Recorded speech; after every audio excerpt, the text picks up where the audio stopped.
शुभ सकाळ पिलामाने आजिर शिक्षण कार्य दिवस को तुम मानक स्वागत। आजिर शिक्षण दिवस रे आमे आज चतुर्थ श्रेणीर आमे ओ आम परिवेश बहिर आम खाद्य विषय रे पढ़िबा। अच्छा पिलामाने आमे प्रतिदिन विभिन्न प्रकार खाद्य खाई थाउ। सेथिरे विभिन्न प्रकार खाद्य सार थाए। खाद्य रे थिबा विभिन्न उपादान को खाद्य सार बा पोषक कहा जाए। विभिन्न खाद्य रे भिन्न भिन्न खाद्य सार बा पोषक थाए। सेगुड़िक है श्वेतसार, स्नेहसार, पुष्टिसार, जीवसार, धातव लवण और जल।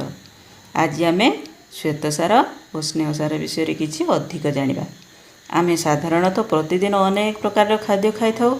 सेथिमध्यरु पाटी को मीठा लागुवा खाद्य रे श्वेतसार परिमाण अधिक थाए। भात, रुटी, आलू, चूड़ा, सुजी, मका, गाजर, कंदमूल, कदली आदि खाद्य रे अधिक परिमाणर श्वेतसार थाए। एगुड़िक श्वेतसार जातीय खाद्य कहा जाए। यही खाद्य खाइबा द्वारा आमको मुख्यतः शक्ति मिलता है। सेहीपरि वर्तमान आमे स्नेहसार विषय रे जानिबा। अच्छा पिलामाने तुमे जानिथिबो नड़िया, सोरिष, राशि, चिनाबादाम आदि तेल बाहरे। हाथ को तेलिया लगुवा खाद्य गुड़िक होउछि स्नेहसार जातीय खाद्य। चर्बी, लहुणी, तेल, घी, अंडार केशर इत्यादि रे स्नेहसार थाए। यही खाद्य आम शरीर को शक्ति जोगाई थाए।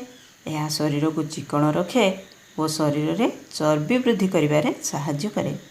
हो पिलामाने आज तो समय हो गलानी आम शिक्षण कार्य को एठारे शेष करिबा।